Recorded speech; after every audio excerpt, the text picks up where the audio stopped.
All right, everybody, welcome into the Fifth Dimension podcast with me, Evan McDermott.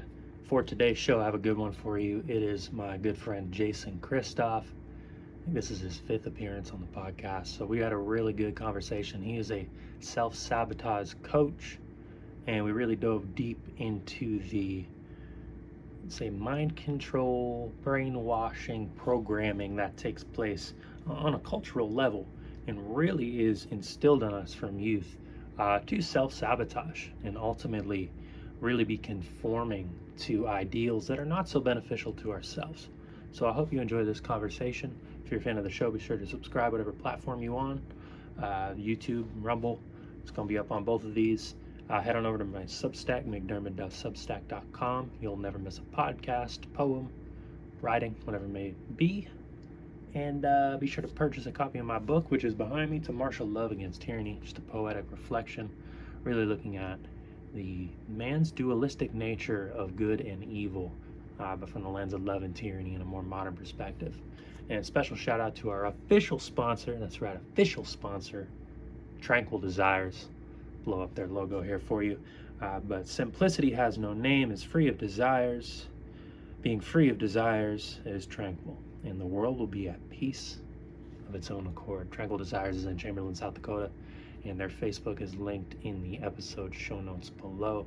Scroll on down, give them some love, and tell them the Fifth Dimension sent you. I'm sure that would put a smile to Patty's face. Appreciate you. And let's jump into the podcast. Like I said, I hope you guys enjoy this one. I always enjoy talking with Jason because he is a wealth of knowledge. And let's get right into it. All right, everybody, welcome into the Fifth Dimension podcast. Once again, I am joined by Jason Christoff. Always a pleasure to talk with Jason because he's so well-rounded and truly an expert in the research that you're bringing out and self-sabotage, whether it's looking at ourselves inward or looking at the things that are going on in the world. Your perspective is one that I hold in the highest of regards. So it's always such a pleasure to be able to chat, Jason, and thanks for coming back on the show. Yeah, thanks for squeezing me in early because I won't be able to do too many interviews in the next 3 months. I'm traveling so much. So good to squeeze me in. Thank you. Absolutely. Well, and thanks for taking the time to do it. Like I said, always enjoy our conversations, and I never know exactly where we're going to go, but it always turns into a fantastic discussion. So, I'd just love to start. Where is your own? I follow your newsletter, and so I see a lot of the articles you're putting out in different areas that you're exploring, but, maybe you can kind of give what it is that you're focusing on now, and also maybe just a little context for maybe anybody who are always getting new listeners, maybe anybody who hasn't come in contact with your work before. You can give a little backdrop on that, but really where you find your own energy right now and where you feel it is most important to be exploring and uncovering in these times, because it's been a year since the last time we talked, so the world is always changing to such a rapid rate.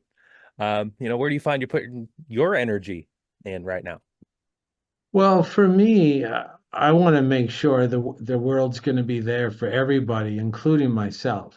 So it's a little bit of a selfish reason, potentially. I want to walk down the road and have a good time, but I know that's not possible if everybody's not living as an empowered, fully functional adult. If they are of adult age. I mean, I'm not trying to make the children act and think like adults, but if the adults act like adults, we can get out of this.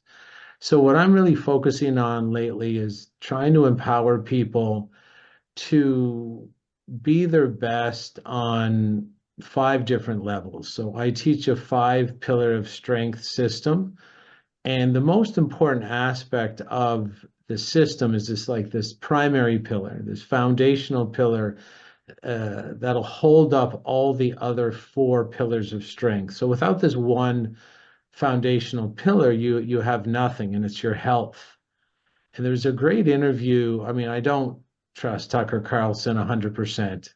So if I mention his name, make sure I want people to understand that. But he did have a great interview with a female medical doctor. I don't know, have you watched that? I sent it out on my email today. And she quit. She quit. She was in the top medical school. She was a surgeon. this is it, it takes the most extreme talent to get into this school, Mhm. and everybody loved you with these accolades, the school name, but she quit, and she was explaining that pharmaceutical giants and the medical system are openly colluding to poison the public, and it includes the poison food system. And I agree 100% because I've been pushing this for decades. Is the only way out of this particular situation we're in is to take care of this primary pillar of health. Like, it's good to know a lot about what's going on, but we can't fight this fight from a fleet of motorized scooters with IV bags duct taped to the side. We have to be strong enough with our bodies so that we're strong enough with our mental faculties, because this is as much about saying no. And a lot of people gave their yes last time when they were pressured because they were weak. They were physically weak, which makes us mentally weak. And they were dependent and they were infantilized. And for us to get out of what's going on here, we really have to address the foundational reasons by which one human can take advantage of another human. And the foundational reasons is, full spectrum weakness. But you can't sort of be financially strong either unless you're physically strong. Mhm. You can't be mentally strong unless you're physically strong. You can't be spiritually strong unless you're physically strong. So all the other areas of strength, their underpinning is this base pillar of physical strength and health. And it helps people, give them something to do. You don't have to go out and attend a protest or find one of these corrupt politicians. You really need to just spend some time in your own house, in your own kitchen, and understand that if you don't grow your own food or have your own water supply, or you're completely dependent on inputs from the system, they're going to weaponize those inputs against you. So for you to get out of that system, which a lot of people are in, they've crowded us into cities, which makes us very dependent. The water we need doesn't come from a well in the city, it's piped in, and they can shut that off Mhm. at any time. And you don't need to go hunt your own deer or you don't need to slaughter your own cattle. It's right there at the grocery store. And they're going to weaponize that against you too. They're going to say, if you don't want your water shut off, or if you want food, if you want to get water and food and ride the bus and ride the subway and work, you're going to do what we say. And what we say is you're going to have to take these several rounds of Russian roulette, the medical Russian roulette. Are you going to die right away? Are you going to die a couple years later? Are you going to die a decade later? And this is the offer they're giving you. They don't really intend to treat you any better if you comply. They just want to make sure they're on side legally with your removal. They're Mhm. trying to remove you. They're trying to euthanize you in a way where you can't sue them and the rebellion potential is low. And the only way to do that is you got to pack away the old euthanasia 1.0 model where you do it by force, and you have to use mind control and coercion and bait and switch and smoke and mirrors so that the person is so defenseless, they're so weak on so many different levels that they go and volunteer, they bring their children in tow, and they go to like a medical clinic and they wait patiently and voluntarily in line to inject poison into themselves and into their own children. And yes, it's going to be a step-by-step approach, but the minute you take a knee to tyranny, the last thing you're going to remember seeing if you take a knee is your severed head rolling in front of you. That'll be the last thing you remember. And this is what the average person, knows is coming, but doesn't really know how to get ready for it. It's nerve-wracking. It can make them nervous. It can make them anxious.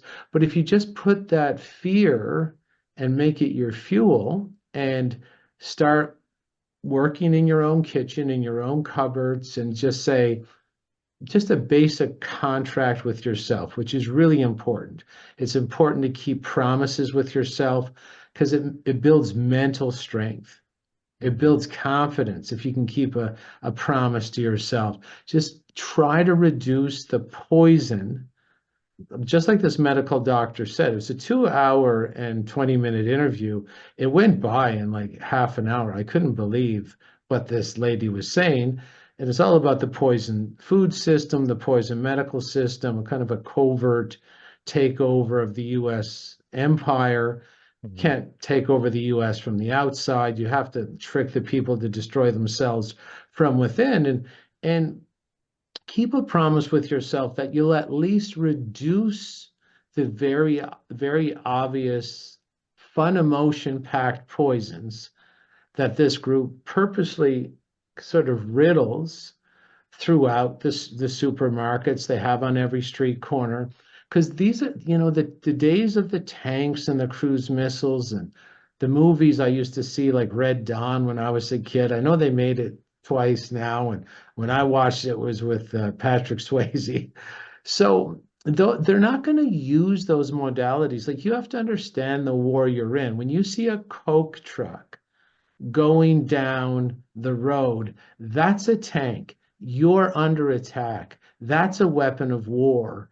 It's there to poison you so you're too intellectually stunted and unhealthy to resist, the ground troops that will come eventually, maybe in 2 or 3 years, because the US is going to be so, and the world, the West, will be so overweight, so demented, so sick, and so untrusting of their brothers and sisters and family members that there's no cohesion in the group anymore. You can't run a country like this unless you're trying to destroy it and unless you're doing it on behalf of your enemies. And this is what's going on. We have to make promises to ourselves. This is my big focus, because I do teach, I teach programs. I give most of my information away for free, but I see people during the year on a private basis as well for extended and more intensive training. And we have to understand that the only thing that's going to save our society is sort of two things: education on mind control, which is how are they tricking you to poison yourself and your own kids while you believe you're an upstanding citizen who's moral and ethical. How do they do that? What are the tricks with that?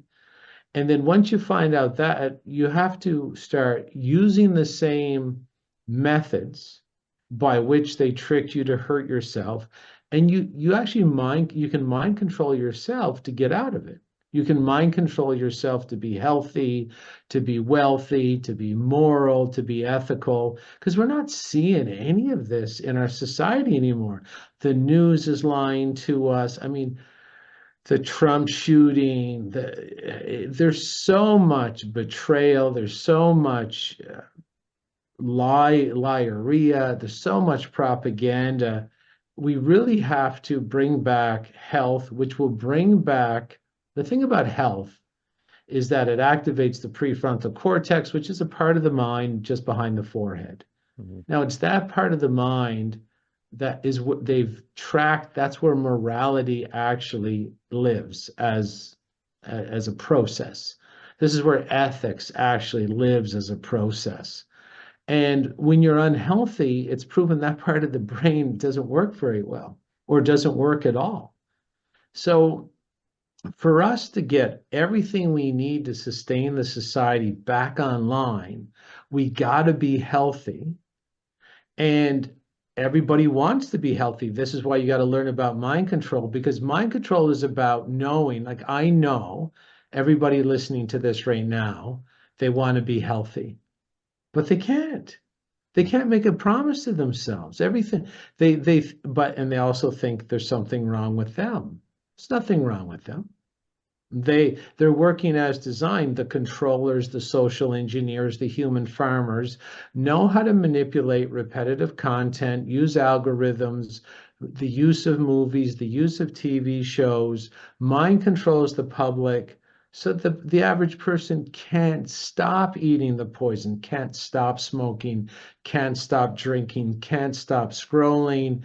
They can't stop the pornography. They can't stop the marijuana. They can't stop their laziness, the procrastination.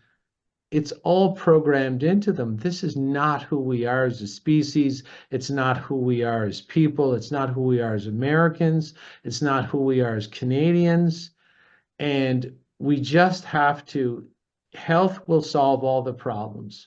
So if it sounds complicated, there's this one book and there's this one guy that I always endorse. It'll give you the straight lines on what it means to be healthy. His name's Paul Chek. I don't know if you remember him. Yep. I've interviewed Paul. I have How to Eat, Move, and Be Healthy right on my bookshelf behind me. I very much abide by his principles. Yeah. Right. And that will save the world, not because we're going to have a six-pack walking down the beach and say, hey, heaven's in shape. Awesome. But the thing is, it comes with mental changes, and it comes with a sort of an immunization to the majority, not all of it, to the majority of mind control. Because most mind control is based on group pressure. So if the group's doing something, and that group can be on the TV, and it can be a fake group, and your mind will believe that the fake group is the real bigger group, and you'll feel the pressure to go along, to get along with the bigger group. So it could be in real life, like it used to be in the tribal setting, in the jungle, or it could be fabricated on the TV where the bigger group is not even the bigger group. It could just be the news announcer saying 80% of people believe this, but it could just be him saying it and no one else believes it. But if you're watching the TV, there's a nervous system reaction like, hey, that's the bigger group. I got to kind of go along. So group pressure, the more someone complies with group pressure, it's being shown the weaker they are. So given that group pressure is the main mind control modality thrown at the public, and a lot of people comply with this it's called manufacturing consent. You lie about what the majority is doing, and then there's like a cattle stampede from the real people to follow the fake herd. If we're all strong, what it means neurologically is if you know the crowd is doing something stupid or something irrational or something illogical, and you're strong, you actually have a greater ability to say no. And if you're weaker, you'll use your yes because you're like, oh, I don't think I can resist an attack here. I don't know if I can even handle a couple cat calls. I don't know if I can just handle the pressure of someone not liking me. These are weak people because they're going along with their own euthanasia so that the other people killing themselves think they're friends with those people. And they're not going to be friends for too long because they're all going to die early from turbo cancers or strokes or die suddenly or whatever other diseases that are getting popular because of this group compliance. So being strong is very important. And that's why I teach financial strength as sort of the second or third step, because you could be strong enough physically to say, I can handle an attack from the group. But how if they say you'll lose your job tomorrow? So you're physically strong, but you're financially weak. And they made you, a lot of people, physically weak too, on purpose, decades before they attacked us. But they also did that with finances. They gave, you remember, I don't know, Evan, I don't know how long you've been around, but for the past 18 years or 20 years, I've been in business my whole life, they were giving out these subprime loans for the past 20 years, like prime -1 or prime plus 0.5%. So that was all done on purpose because it allowed the consumer-based society, which was also done on purpose, the materialism addictions, also done on purpose. If you live a soulless life, you'll develop material addictions. And so they made people hang themselves out to dry financially, knowing that they were going to launch the COVID operation in 2020. And then the people are always like one paycheck or two paychecks away from complete financial insolvency. Mhm. And they've done all this on purpose. So this is what I teach. So if people want to get this information for free, they find it valuable, they want to know what's being planned for them, how the mousetrap is set, just email me at info@jchristoff.com, single initial J, Christoff is Christ with an OFF on the end, info@jchristoff.com, and I'll give you a slow drip you the information over time for free. You'll hear about some of my programs I run a couple times a year. We don't advertise all the time.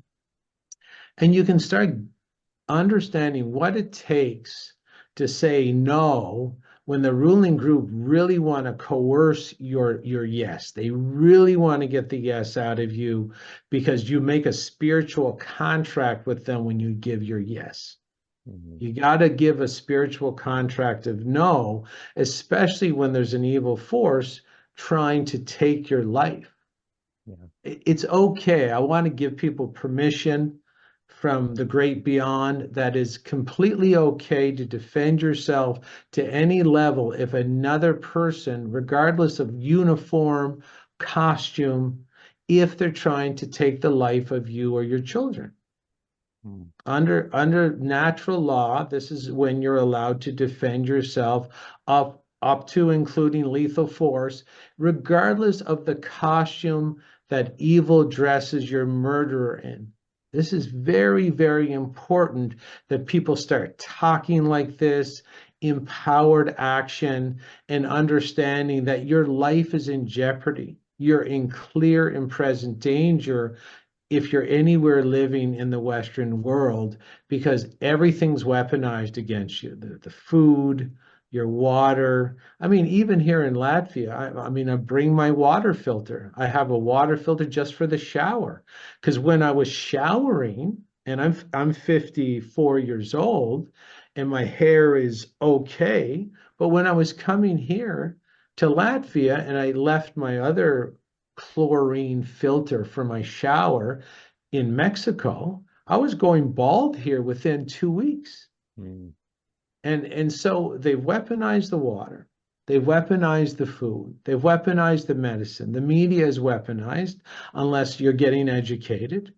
They're going to try and weaponize the money and weapon. They're going to try to weaponize everything. And you can't cover all your bases, but could you at least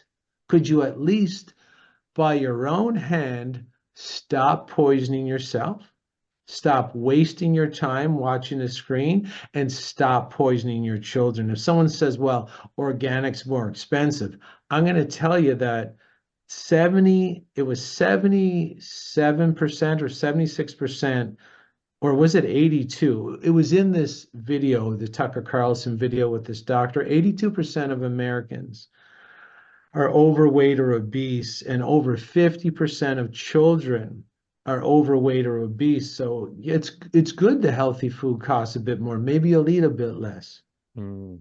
And that might sound harsh, but if you want you want the comforting lies, the government and your doctor and your teachers, they're handing it out all day long. And only weak people want to be lied to. Because with every lie you process through your system, it weakens you. Do muscle testing.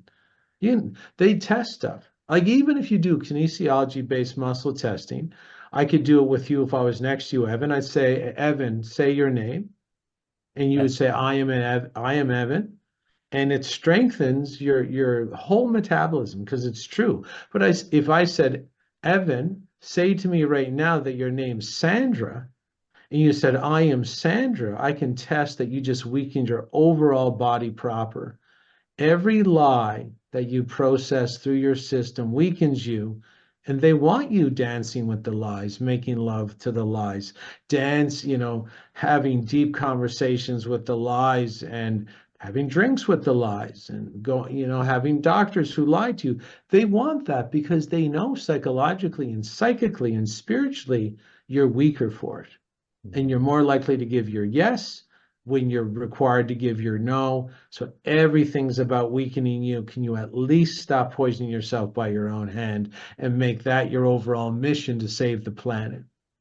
Absolutely. And I think the most difficult part people face, because I agree with you. You step out in the community and it's very evident to see that that 80% figure is accurate. It's almost obvious. There's no denying it. Um, but I think where people find difficulty is the fact that so many people's minds have been warped. So where they're foot soldiers of this agenda. So if I go outside and I want to live healthy and to the beat of my own drum, I am going to face not immediate, even if I turn off the TV, I disconnect from these sources and everything. The my neighbor or this person, that person I encounter at the grocery store or whoever it might be, they're gonna repeat the same jargon that they're getting from the TV, right? So you have this like that 80% number, I'd argue 80% of the people are operating as foot soldiers for this psychological operation and feeding you the lies anyways. So there isn't really a way to um I would say disconnect fully, and the most difficult part to disconnect from is the social pressure and us being tribal. That social pressure, we're gonna be triggered into, oh well, I don't know, my neighbor does this and that. I mean, maybe and it's easy to cave, and I think that's where the weakness comes in a sense, right? It's easy to tell the TV to screw because, well, what the person in front of the screen isn't actually there. I can just turn it off. Boom, empowered. But it's difficult to have the real conversation and speak the truth, and I'm at the point where I can do this just fine. I don't avoid confrontation. I'm very empowered in saying no, which is great because I think growing up, I can look at my own conditioning and my own programming to where I was very reserved and quiet and kind of passive in a lot of ways, where I avoided that confrontation and very easy to just kind of, you know, I was firm in my own morals and values and raised in a way that I can look back with gratitude because, I did learn that, when I need to, I will stand up for myself. But not everybody's like that. So they step outside and all of a sudden the world is operating on this whole program. And it's like, well, I would like to do this with when I'm, and maybe I can do it when I'm with myself and empowered. But the second there's social pressure, oh, that's where I think a lot of people cave. Oh, you should have a drink with us. Oh, you know, going to McDonald's. We're all gonna go have family dinner at McDonald's. Come with us and come get a Big Mac. No big deal. Things like, oh, you can skip the gym today. It's all right. We got this planned. We're going to this. We're going to the donut shop. Whatever it may be. Right? There's all of this social pressure, and people's lives are built around acquiescing to this mind control system. And I think that's where people have such difficulty because if they truly disconnect in that way, they become, at least for a short period of time until they find other people who are also empowered and walk into the beat of their own drum. There's gonna be a period of what feels like pure isolation and really having to sit with oneself as a result of telling people no. And I don't know if people are willing to take that on. It seems I think that's what people are most afraid of. I think it's important for people to understand that humans do mimic and they mimic the behavior of other humans if the Mhm. humans are in the majority.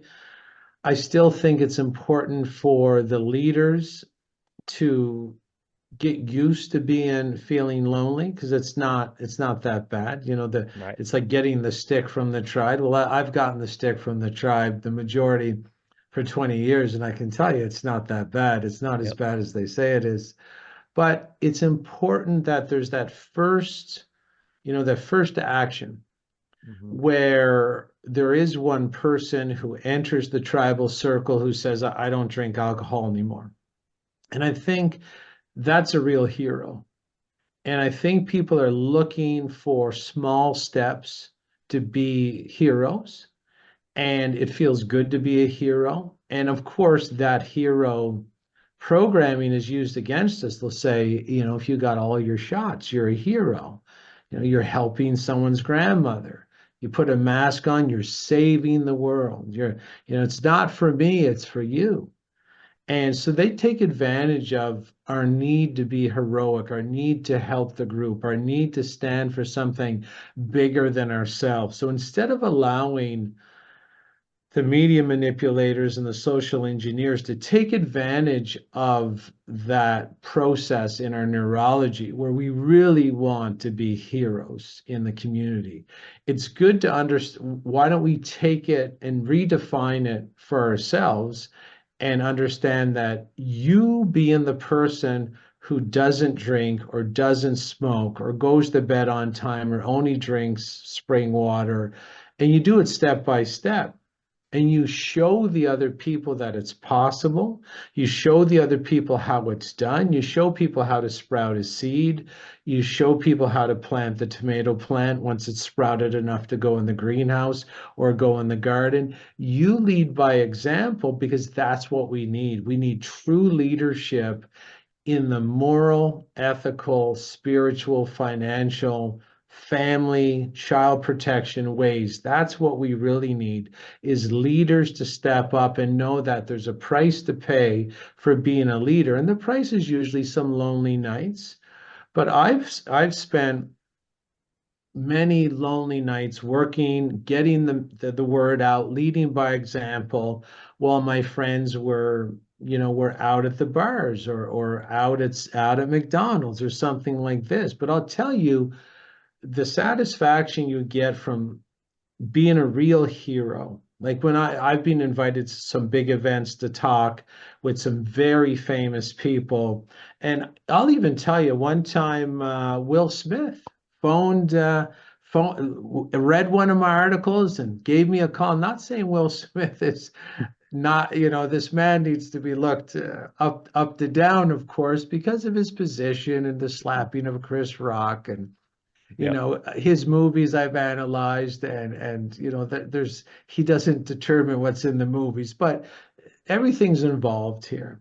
But the thing is, you'll never know where your message is going to go. You'll never know where your leadership is going to go. You'll never know who's going to recognize you and change their lives for the better based on what you were doing, what you were projecting out, how you were writing, what interviews you were doing. You'll never know who's watching. And even after he phoned me, it was actually not him, it was his someone arranging the meeting on his behalf. Mhm. But the thing is, after that, 3 months after that, I saw he had Dr. Mark Hyman at his house analyzing the whole family for food intolerances and things like this. You lead by example, and it will ripple out to the people who need it, to the people, when I mention this guy's name, people will be heavily suspect. But it doesn't matter who you are in the world. It doesn't matter how rich you are, celebrity status, to the person who's homeless sitting on a park bench.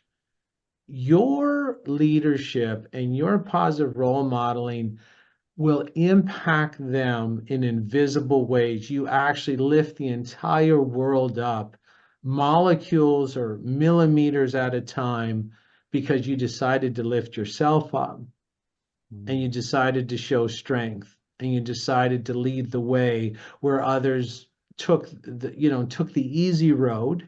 And instead of taking the easy road, you did what was right, even though it came at a high cost.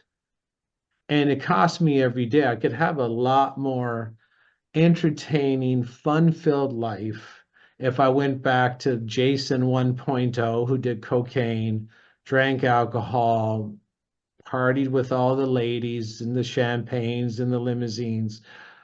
That supposedly it was fun. I never found fun in it, Mhm. but when you're high, it feels fun. Yeah.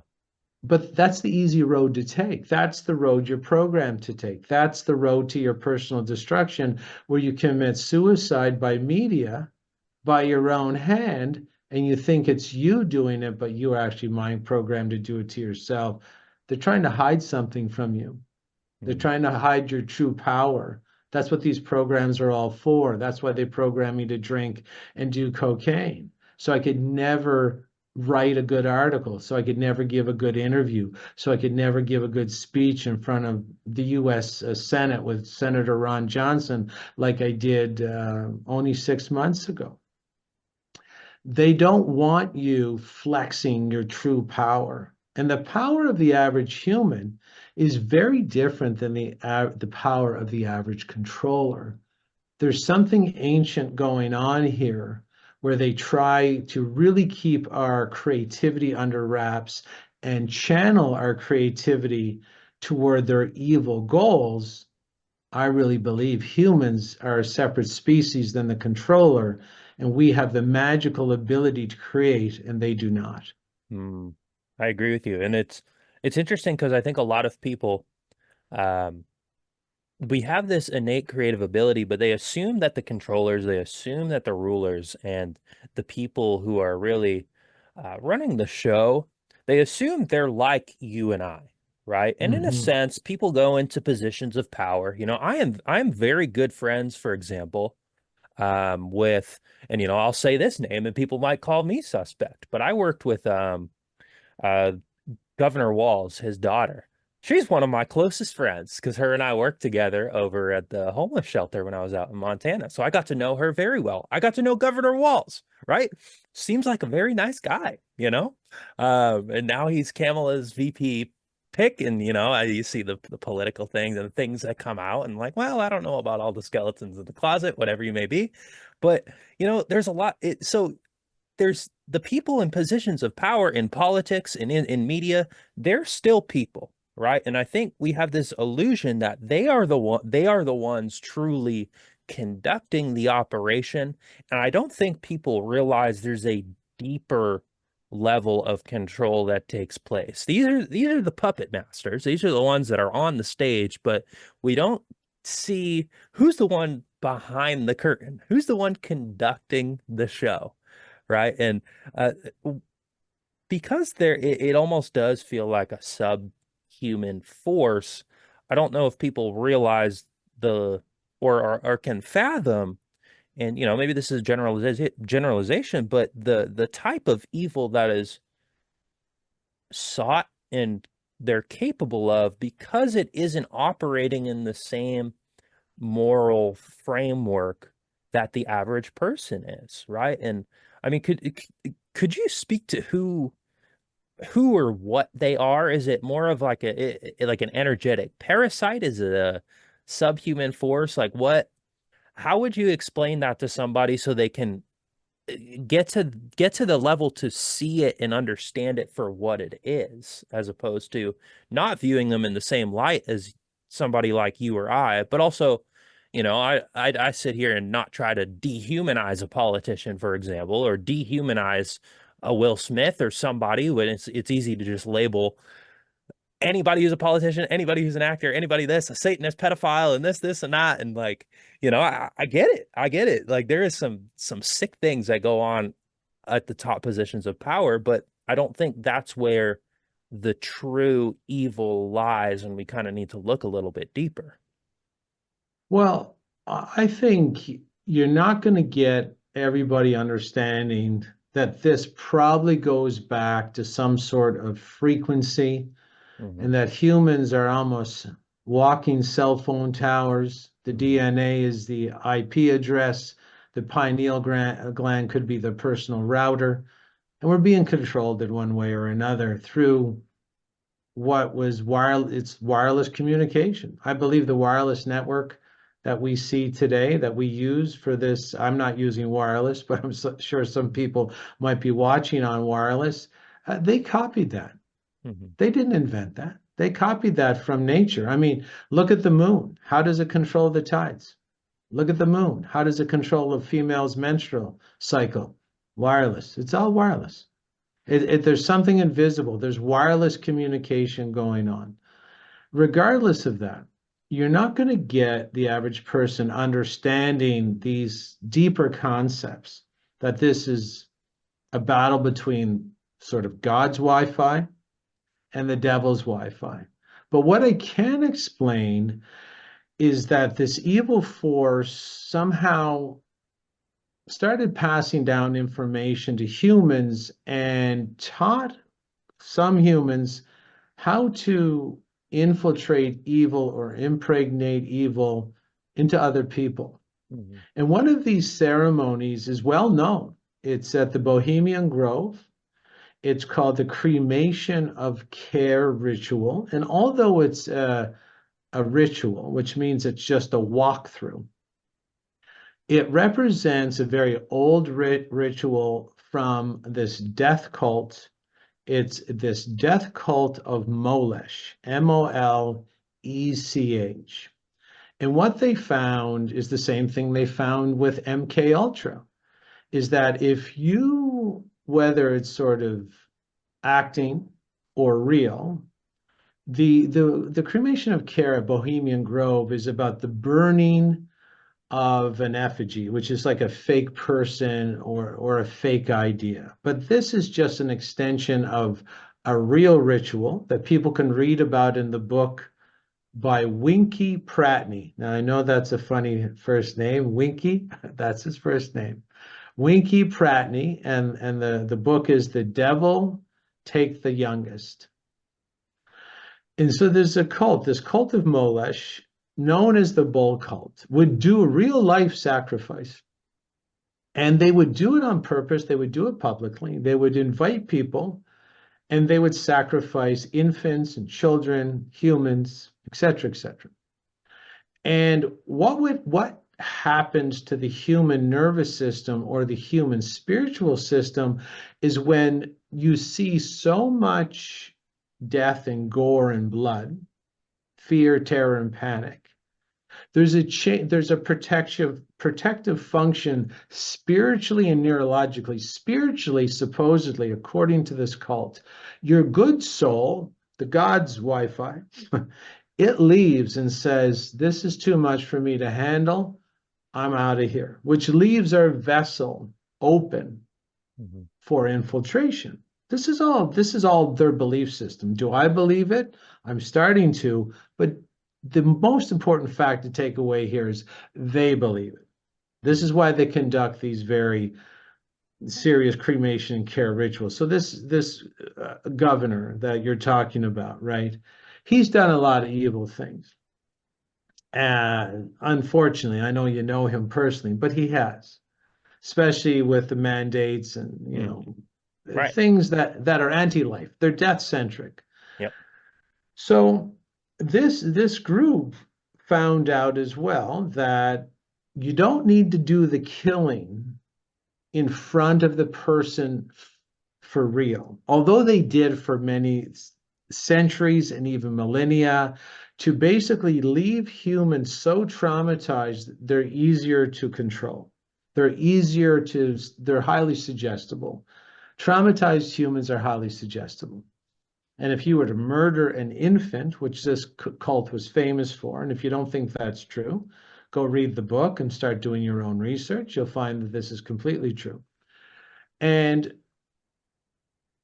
they had to do it in person because there's no other way to do it. Mhm. But then the TV came along, and through MK Ultra, they would still kill people in front of their mind control victims purposely so that they could sort of infiltrate evil into that victim. And if you don't think that's real, go look up Trance, the Kathy O'Brien story, and you'll see this is it's going on now because she is an escaped victim. She escaped the system. And she'll tell you these stories are completely real. But they found out whether it's real or it's just fake. It's done on a stage, it's done in a movie. We get the same effects in the nervous system. You get the spirit jettisoning. And so sort of what they think is an evil spirit can occupy the empty vessel. This is their belief. And then you're so traumatized, you're highly suggestible. Well, you've lost your moral and ethical compass. You're just going to do what you're told. So instead of going back and focusing on the spiritual aspects of this war, at least understand that your Netflix that you probably pay for is an MK Ultra mind control operation designed to initiate trauma to the point where you get these millennia old side effects of being exposed to panic, fear, and terror, murder, blood. I mean, look at the movie. Look at John Wick 4, John Wick 3, John Wick 2. Like, why do you think it's 2 hours of blowing people's heads off and arms off and legs off? And the more bloody, the better. Like, why do you think that is? And why do you think that the person who is the CEO of Netflix is a relative of Edward Bernays, one of the mind control experts that worked with the government, the US government, to put the public under mass mind control? Mhm. Why do you think that is? So at least understand that you're getting mind controlled through Netflix in very old, dark, and rotting and black magic ways. And at least if you start there, maybe you'll get to the ancient impacts where you're going to go down the black magic rabbit hole. Because what we're experiencing today is black magic dressed up in tech. That's what we're seeing. Absolutely. I actually didn't know that about the CEO of Netflix because I've done a lot of research on Edward Bernays, and he's really what you could call the founder of modern day propaganda and the way the tactics. And it's funny because I started researching him right before the whole pandemic started in 2020. I think it was 2 months before it started. I happened to be researching and reading and watching. I watched The Century of the Self, which the BBC made, which actually kind of surprises me that the BBC would produce a documentary like that. Like, why would they fund that when it's just exposing their tactics? But and that came to mind as soon as the whole pandemic started. I was like, I literally just saw this 2 months ago on talking about propaganda, and here it is. Wow, that's fascinating. That's funny, the timing on things like that. But yeah, and the level of psychological coercion is so intricate and deep. Um, it, you really have to almost disconnect from it entirely to begin to see the type of psychological effect it has. I think a good example for me was when Game of Thrones was coming out, for example. I was really into that show. It was a great. I thought great show, whatever it was. I remember recently going back and watching an episode and being it was years ago that I'd watched it, being almost horrified by what I was watching because I watch very little TV now. I don't watch any of the movies that are coming out. I'm very disconnected from all of it, and seeing the sexual degeneracy and the lust and incest on there and the killing, I'm like, this is horrific. Like, and I couldn't believe how desensitized I already was to it when I actually went in and watched it the first time, because when I was watching it originally, it didn't actually bother me. Those things, it was just like, eh, you know, that's a little graphic, but no big deal. And then going back and just watching one episode, it could see how the desensitization to it had occurred previously. And I think people, because they're so immersed into it all the time, they're always desensitized to it. They don't actually disconnect and allow almost themselves to process it, and then spiritually they hold on to it, and they're in that constant state to where if they go outside and they see the same thing they just happen on TV where somebody in front of them gets their head blown off, and thankfully it doesn't happen to most people, but it does happen. In this day and age, I feel like a lot of people would just shrug their shoulders and be, no big deal, when the trauma impact of these shows is so real. And I think people just need to go in and turn something on and measure their own level of sensitivity to the contents on their screen. And if there isn't a visceral reaction to things that are pure degeneracy, pure evil on the screen, maybe that's a check for, okay, I am desensitized to this. What does that say about me? What does that say about my own programming and mental state right now? And you don't need to look at yourself with a sense of shame by any means. But you know, you view it as an opportunity to kind of, I like how you put it, because the way you can, by disconnecting, there's a level of empowerment that you can get by actually owning, okay, I have been mind controlled. Let me take my power back here, as opposed to playing victim and little me and fearing these people, because the tactics themselves, I mean, they don't hold any real concrete physical power over us. It's like the idea of, you know, and I've worked with a lot of like tarot, for example, in the past, and one of the cards is, if you were to look at the Four of Swords card, there's four swords hanging over somebody's body, and there's this like perceived threat, right? But you can use the power of the mind, and it isn't, and you realize it's not a real threat. It's just, it's all in the mind. It's all illusionary, and we can put up this energetic defense to the swords around us of the world, these, you know, illusionary things that are putting us in a perpetual flight or fight response, or freeze response. Really, I think the freeze is probably more prominent than fight or flight in this day and age, because of how, you know, trauma filled people are. But it's just so fascinating to witness and know that people are in that state mentally, and you know, and I really think there's not an easy escape from it and solution to it, but it's very simple. You know, it's not the steps you're laying out. People could start taking these steps today and notice a profound difference within a few weeks. You know, I don't think people realize how quickly they can regain their power in that way, you know. Yeah, this group, Evan, they use the mental manipulation and the poisoning because they're not strong enough to accomplish their goals by force. Hmm. So they're not threatening, they're not intimidating. What is threatening is mind controlling each other, like mind controlling the population to do to themselves what this group could never do by force because they don't have the strength. Hmm. They don't have the power.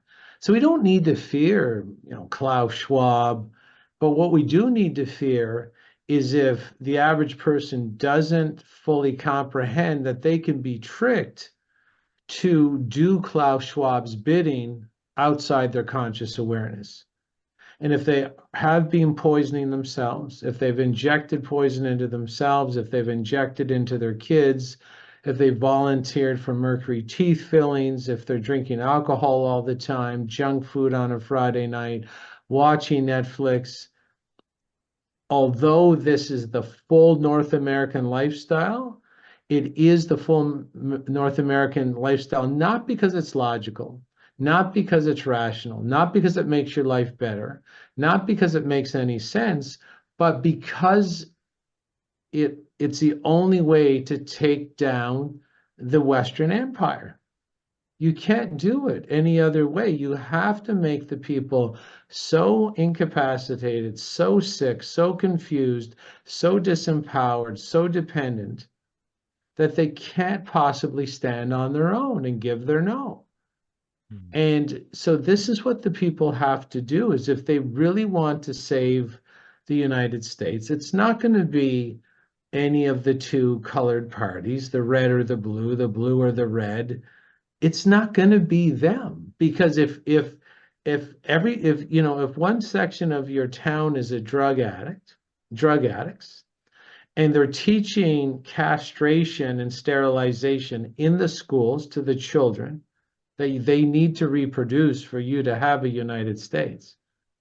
Hmm. And if they're sterilizing your children as you watch and say nothing, you bring them home, you put a cancer-causing iPad in their hand, you put disease and brain damaging food on their plate, and then you just keep doing the same thing over and over again. You're drinking cancer causing alcohol on the Friday night because you don't like your job, but you're too weak to do anything about it.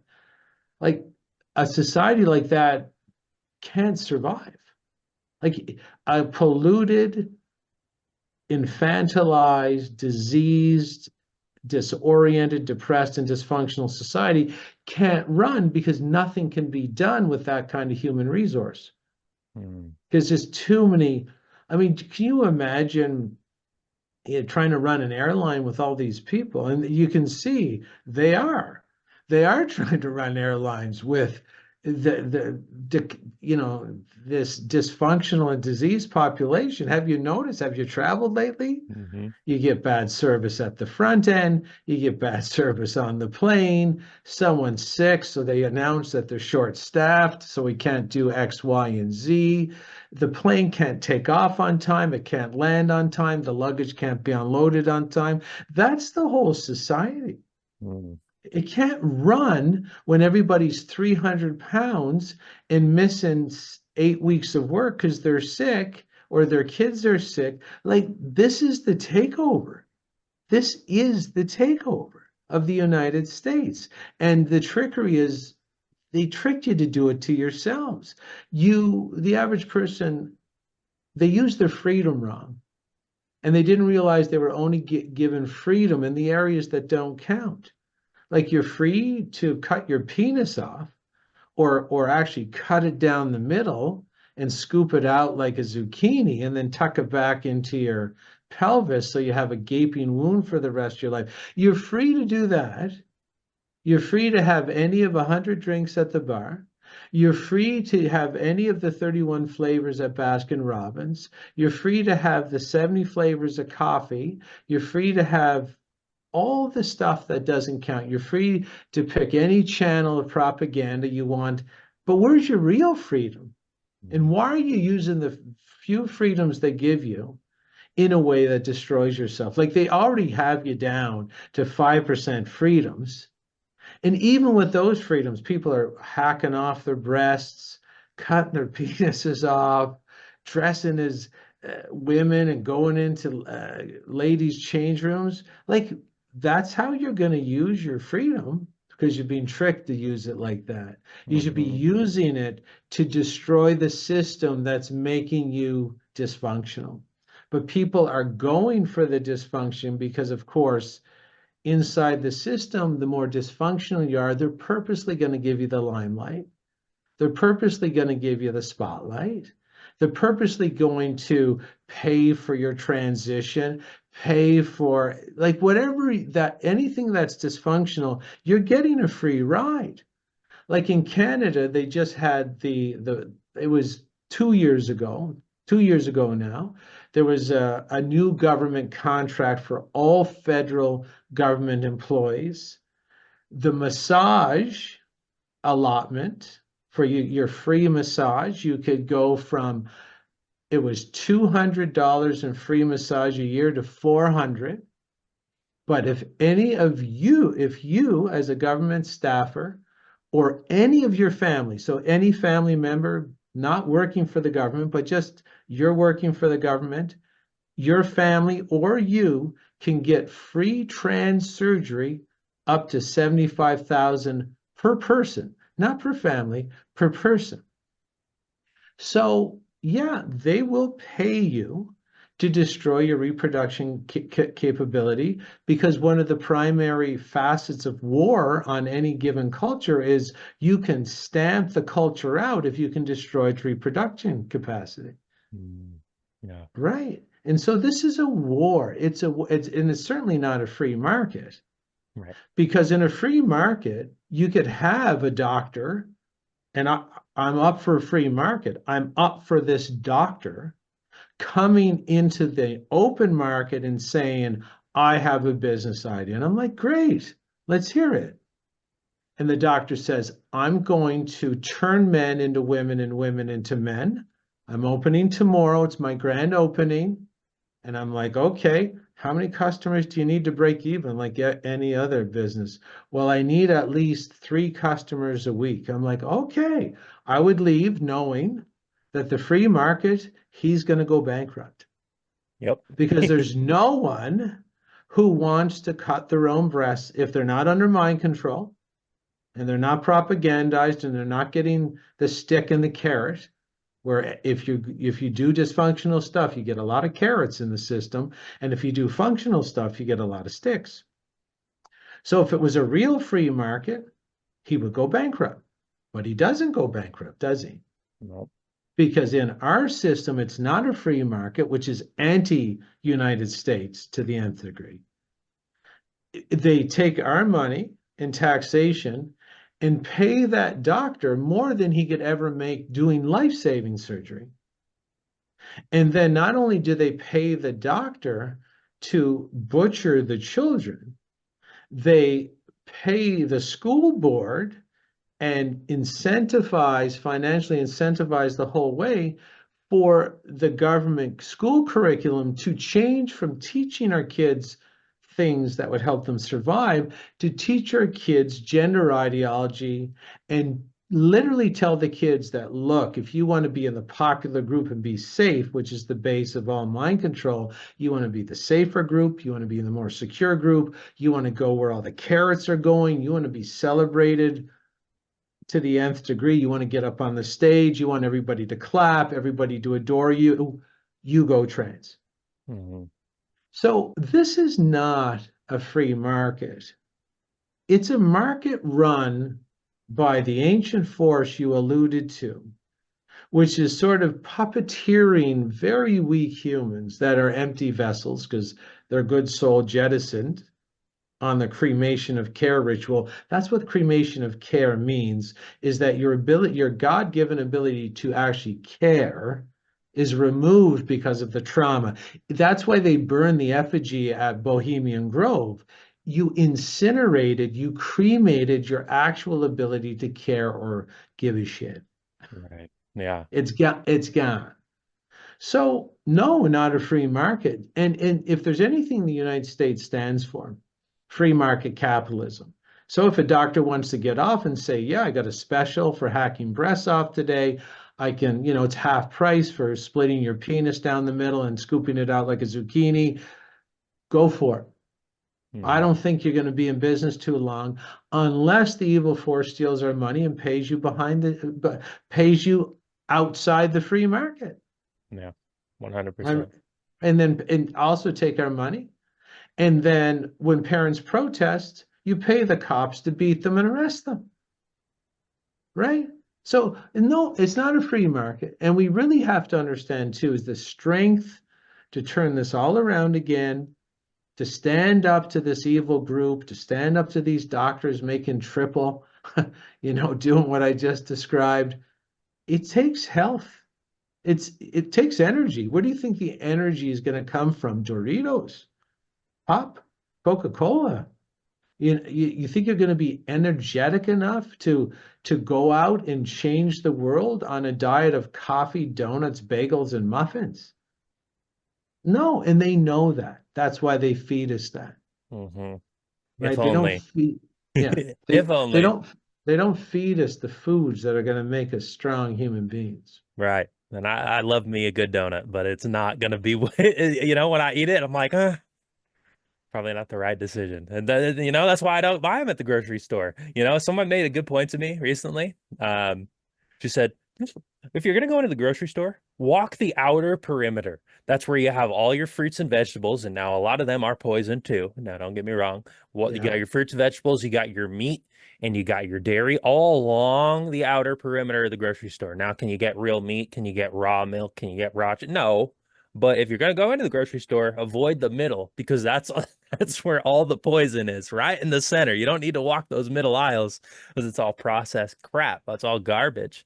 And, I think you make a really good point, I think about it coming back to children as well in particular. And I heard, I don't remember who it was. Somebody made a really good point recently, and I think it was just on Twitter, well, X now, talking about trans and pedophilia and all these, the things that are really becoming rampant. And I don't know if it's like things like pedophilia has been around, but I almost do think there's an increase, at least maybe in the awareness of it. But the only way it spreads is through things like molestation and through the indoctrination. And that's like this parasite's way of actually reproducing is by harnessing that energy into children and putting the trauma there, because that's the only way it plants the seed of it, right? And then it puts it within the kid, and that's how the parasite reproduces, right? Because it doesn't have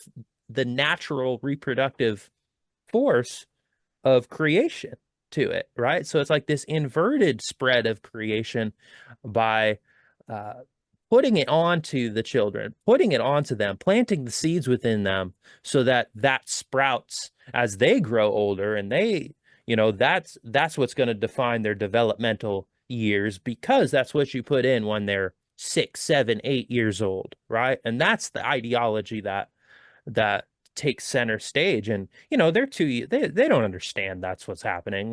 They're kids. They're when you're 6 or 7 years old, you should be honoring your innocence and youth and the vitality of that, and like exploring and creating. Like, it's such a beautiful age, and I think we all can recognize the beauty of innocence, and that there's so much there.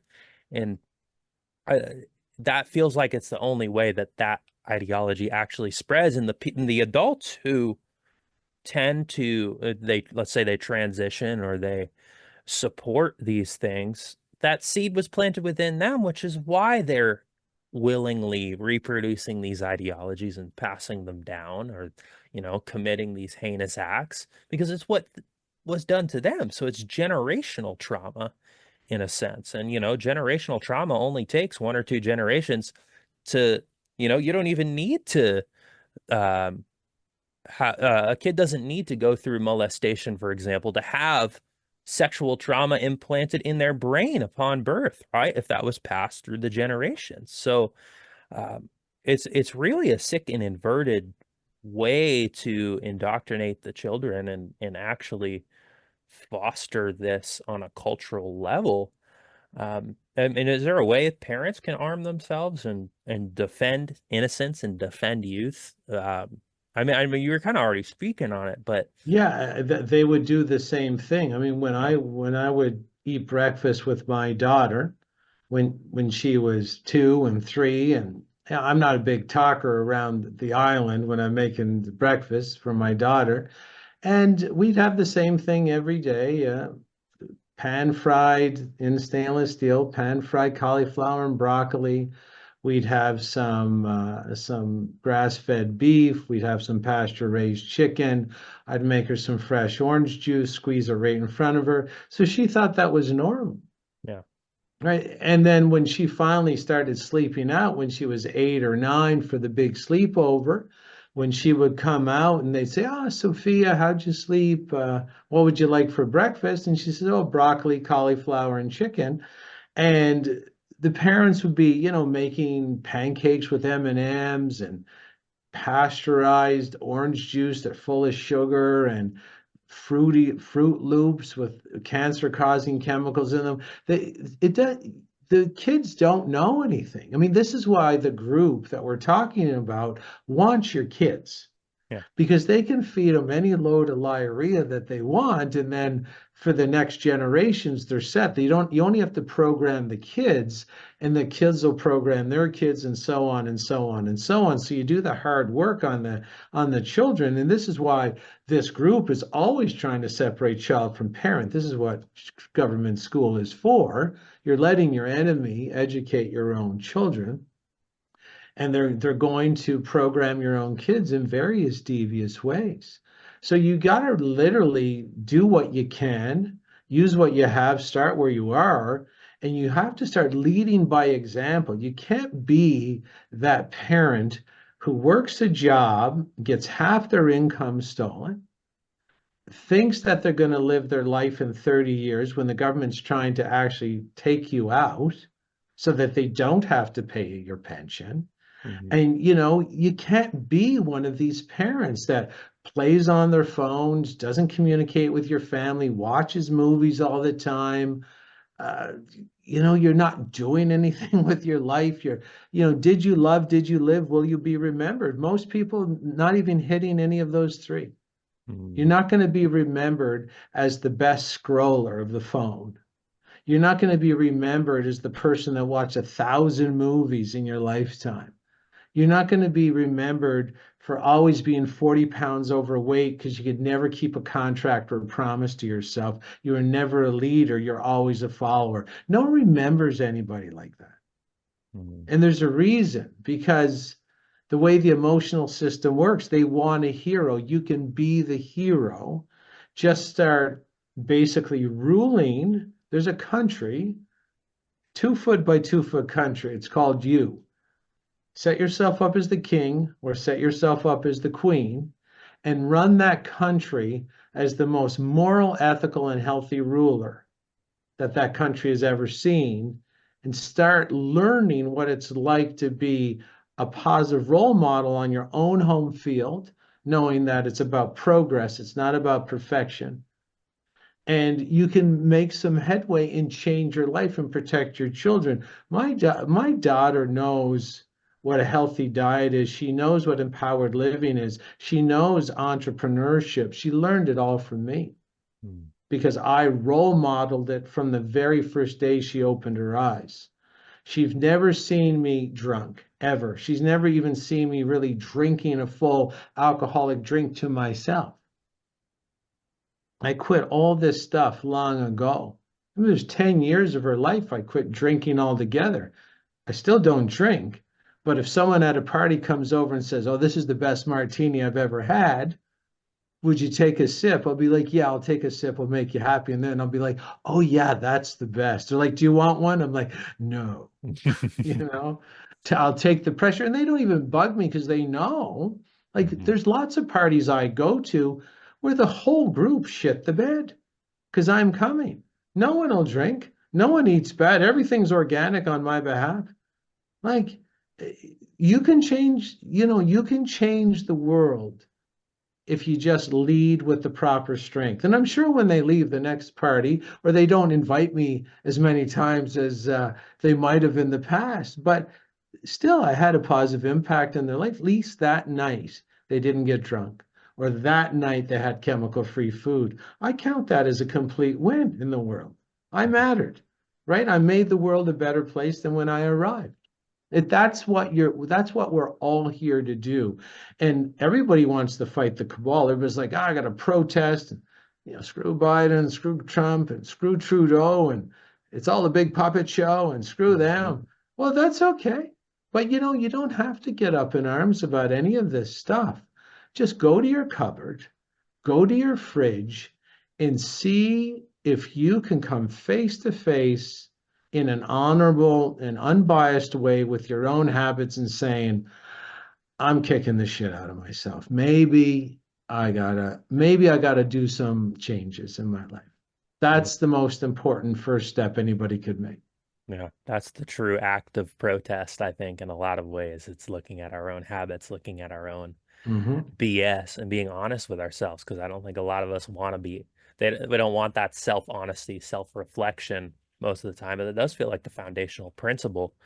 And, with that in mind, I think a lot of times when we're looking at the cabal, obviously 2030 is the year they have in mind. I think there's real credence to the idea of them wanting the population down to 500 million. That's also well documented. Um, and 2030 is in almost 5 years. It's almost 2025. So I mean, there's I think a fast track for a lot of what's taking place. And I would love to hear your thoughts on this, but it feels like, yes, there isn't a quick fix solution necessarily in terms of nabbing all the problems and eliminating them immediately. But it does feel to me like the second we actually decide, if everybody woke up tomorrow, threw out all their processed foods, decided to start exercising, started to stand up for themselves, the solution itself would come immediately. It would be immediate, right? So I don't want to limit the potential in saying there is no quick fix solution, because the solution is so simple that there could be. But what is sort of, do you have a general outlook on what you think the next couple of years are going to look like, and what, because to me, I don't, it looks like people are still so lost in the political drama. Yes, a lot of people woke up to, let's say, the the shot nonsense and the jabs, and there's a gradual awakening that's taking place.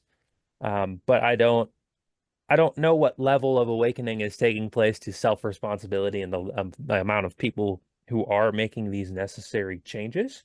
It's very difficult to speak for the macro on that level because the results are going to be hidden. We still see censorship. We still see, they're not going to reveal that's even if it is happening on a mass scale, right? So you can't rely on these people, these sorcerers to look to for validation and look to for results. And I think a lot of people will judge the results based on that because that's where they're so used to going for information.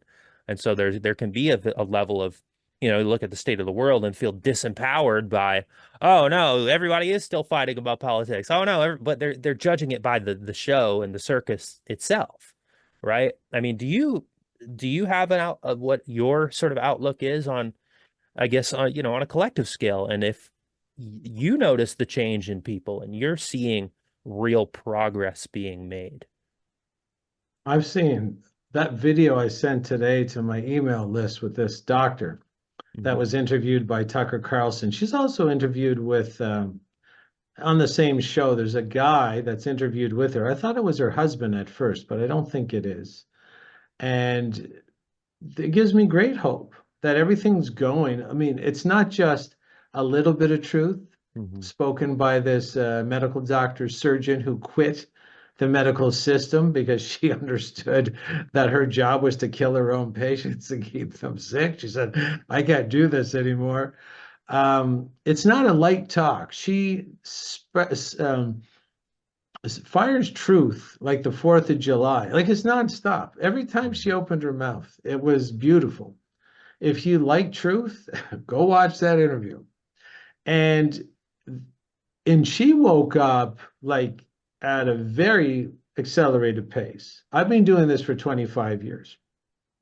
And I used to write in, I mean, the truth used to flow a lot more freely than does now. Obviously, there's a lot of censorship. Hmm. But to see a female medical doctor, a surgeon with her complete dream on the line, just say, I'm done. And now she's speaking, the way she talks, the way she communicates, she's speaking like a truther of 30, 40 years. She's speaking like she's spoken these words before, and she's never spoken them before, maybe in the last 4 years.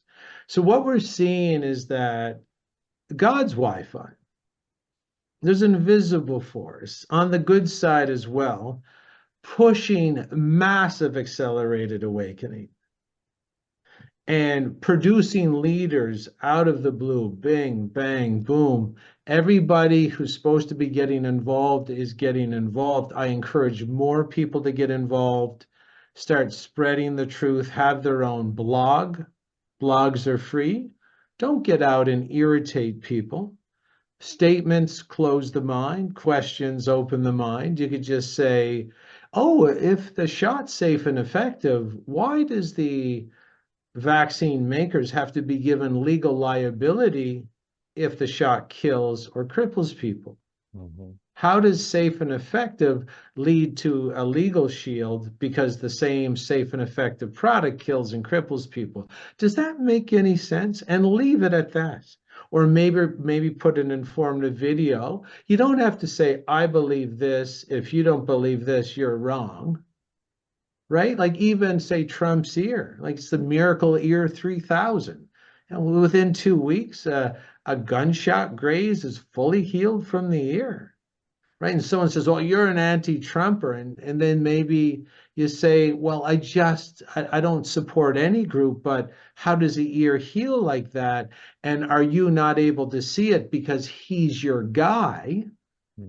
And there's a path of mind control called my guy mind control, or my side mind control, or my party mind control, which means if your party, your guy or your girl does anything wrong, you can't see it because it's your side, right? So if we have, and what are the potential explosive issues if there's a landslide in front of for Trump to get into the presidency, which obviously there is, even though they're lying to us in the media. But if 80% of the population back Trump, but they'll never question anything he does once he's in power because he's your guy, who holds the most potential to destroy the US and be cheered on for it? Right. Right, right. So was the shooting an attempt to more radically get people endorsing Trump? So there's more radical versions of my side mind control. And then if Trump does destroy the United States with various policies that he's not in control of, not that he's a bad guy, he's going to be told you do this, this, and this, or the Federal Reserve cuts off your loans. And then he destroys the US, but everybody's under my guy mind control, my side mind control, which means my guy can do no wrong. As I'm sitting in a bloodbath with no money and everything's on fire in my own neighborhood. I mean, we have to start understanding that the hope will come when everybody starts to do the work to make themselves better people. Stop taking the lowest hanging fruit.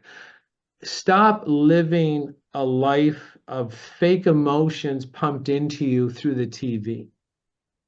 Because without the TV, most people have no life, no wins, and no good times in their life.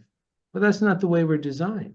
We're designed to sit there and feel no wins and feel that our life sucks and feel it in its true suckness, put our hands on our knees, pull ourselves to a standing position and saying, I'm out to the world to discover what happiness and joy in my destiny is.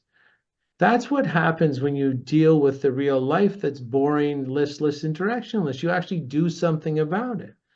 So we have to stop getting our fake emotions from the screen, fake emotions from the caffeine, fake emotions from the alcohol, fake emotions from the weed, fake emotions from the psychoactive drugs, from the sugar. We have to sit and be strong enough to say, you know what?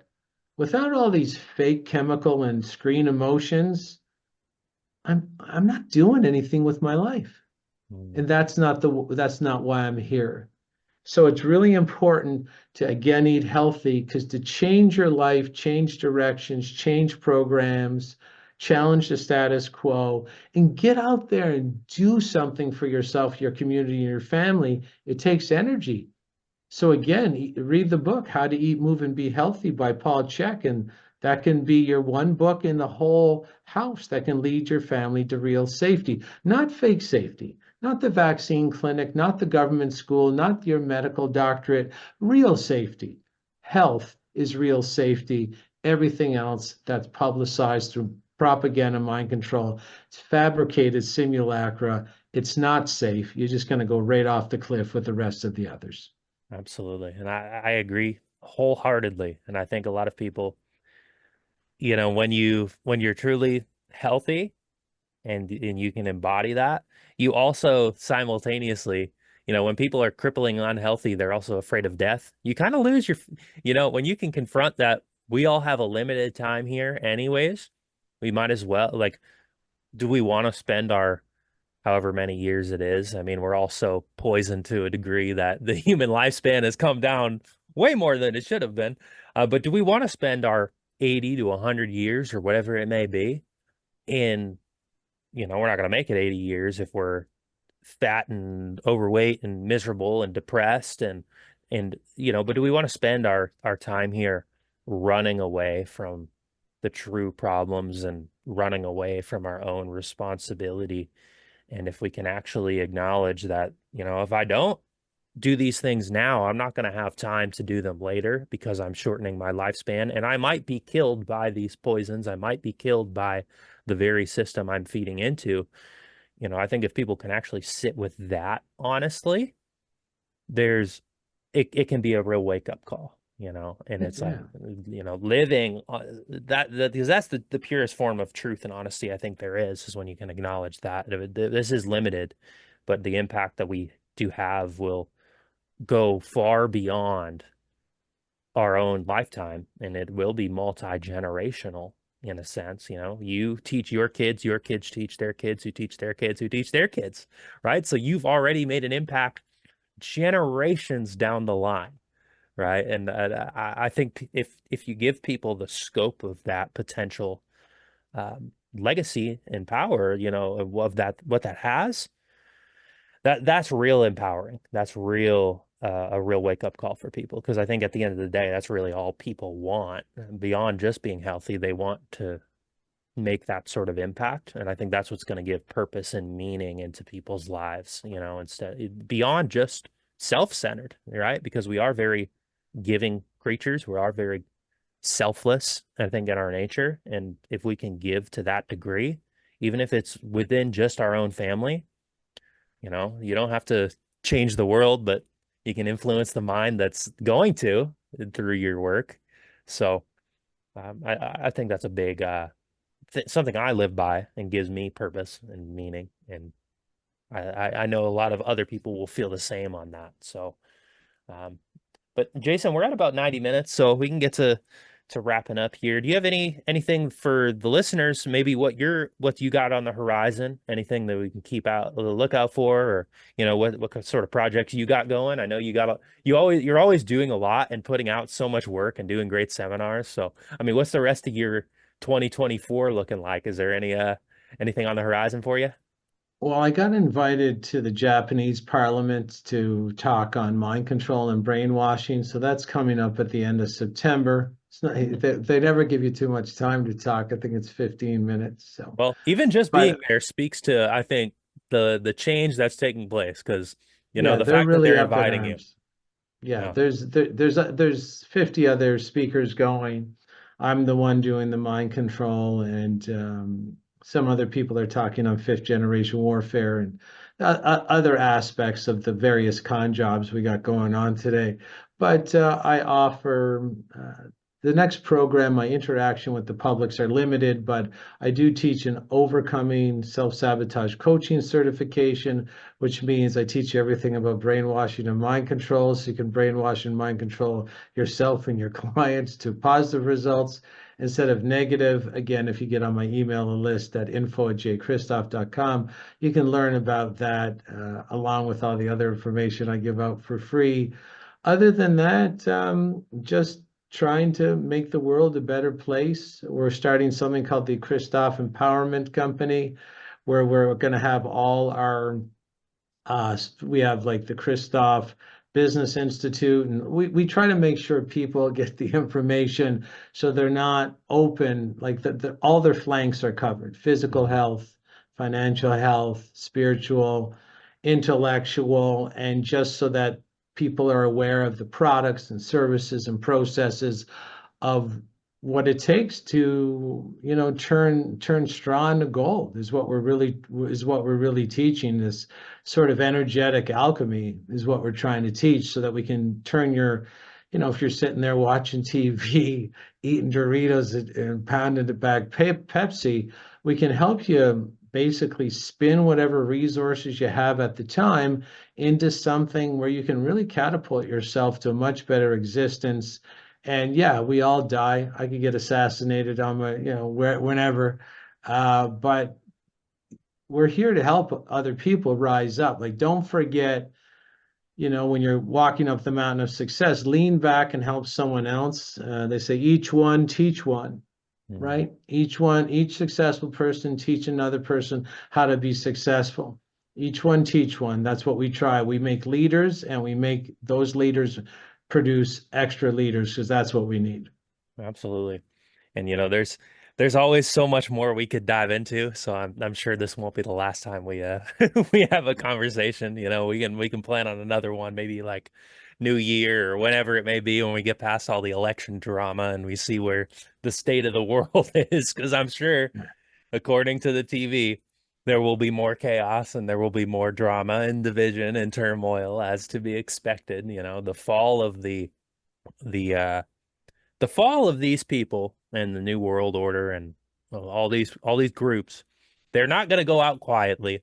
So, it's No, they're going to try and take us all with them. So, the division is key. We don't we have more in common with each other than we have in common with the group manipulating us from high atop the corrupt ruling pyramid. There's no answers in government. There's no answers on the TV. It's time to get our community strong again and start knowing our neighbors, growing our own food, and giving solutions, speaking up in public, speaking in the town square, offering powerful steps up for everybody that wants to listen. That's what we need. Absolutely. And that is what we are doing, and why I always enjoy chatting with you, Jason, because I always leave our conversations feeling very empowered in myself and what I'm doing and the work that you're doing. Uh, it makes a big difference. So, as always, I appreciate you coming on the podcast and, just doing the work that you're doing, really shining a bright light for the people here, and being able to share that with my audience. It's truly a blessing. Thanks, Evan. I appreciate it. Thanks for having me on. Absolutely. And thank you to all the listeners for tuning in to the show. And we will see you all on the next episode. Okay.